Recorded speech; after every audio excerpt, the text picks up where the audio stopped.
میری ہستی سوار دے مولا، سب کی ہستی سوارنے والے۔ ہمارے پاس تمہیں اپنے خدا نخواستہ آپ ماشاءاللہ اہل علم اور عمل لوگ ہیں، میں اپنی بات کر رہا ہوں، ہمارے عمل تو کھوکھلے ہیں، ٹوٹے ہوئے ہیں، ضعیف ہیں، غلطیاں کوتاہیاں اتنی ہیں کہ اپنے آپ سے شرمندگی ہے۔ اگر اس کو کوئی چیز بچا سکتی ہے تو وہ یہ اہل بیت کا در ہے جو بچا سکتا ہے، وہی قبول کر سکتے ہیں۔ اور اگر انہوں نے بھی خدا نخواستہ بھیج دیا تو کوئی دنیا میں آخرت میں جگہ نہیں ہے۔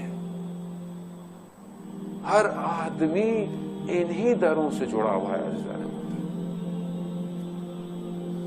سید بحر العلوم اتنے بڑے عالم دین تھے کہ عالم برزخ اگر ان کا مقام آپ کو ہمیں پتہ چل جائے،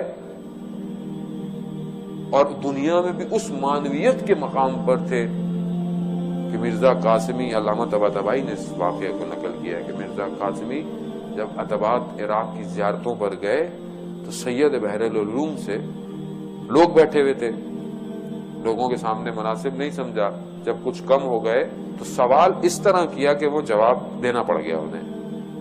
کہا کہ یہ آپ جو اس مقامات پر پہنچے ہیں مانوی، اس کی وجہ کیا ہے بتا دیجیے۔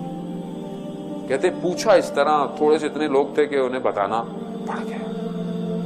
کہتے میں نجف میں جب دوران طالب علم اپنا درس پڑھتا تھا تو میں نے ہر رات اپنا یہ رکھا ہوا تھا ٹائم ٹیبل کہ میں ہر رات کو مسجد کوفہ میں عبادت کرتا تھا اور صبح ہونے سے پہلے نجف واپس آ جاتا تھا تاکہ میرے درس کی چھٹی نہ ہو۔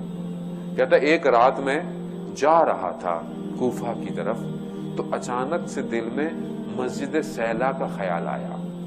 جو لوگ جا چکے ہیں زیارتوں پہ، نہیں جا چکے تو شب جمعہ ہے، شب زیارت امام حسین ہے، ہم سب کو جو ہے وہ زیارت نصیب فرمائے مولا۔ مسجد سیلا آپ جانتے ہیں کہ انبیاء کے مقامات ہیں اور مخصوص ہے، امام زمانہ سے مسجد منسوب ہے مسجد سیلا، علماء نے بڑے بڑے وہاں پہ جو ہے وہ امام زمانہ کے ساتھ توسلات کی۔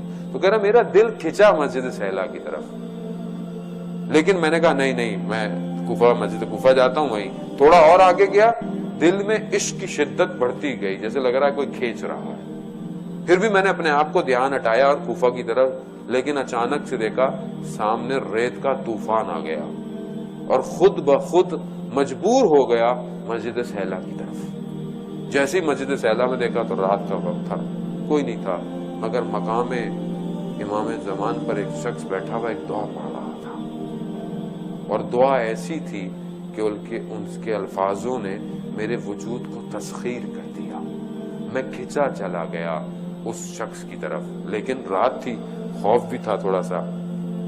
تو اس شخص نے میری طرف دیکھا اور کہا، سید مہدی بحر العلوم نام تھا، کہا مہدی آگے آؤ۔ میں تھوڑا سا آگے ہوا، پھر رک گیا، پھر کہا مہدی آگے آؤ۔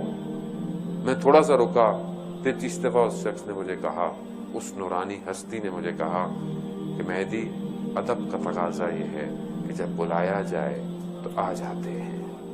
کہتے ہیں اس وقت میں نیچے جھکا اور اس سید نے مجھے اپنے گلے لگایا۔ کہتا ہے جو کچھ عطا ہوا اس گلے لگنے سے مجھے ملا۔ وقت کا امام تھا، کہاں ہے وہ امام؟ میری دعاؤں میں کہاں ہے؟ کیا سحری میں جہاں پروردگار کہتا ہے کہ تم جو بھی دعا مانگو گے میں مستجاب کروں گا، کیا پہلی دعا میری امام زمانہ ہے یا نہیں؟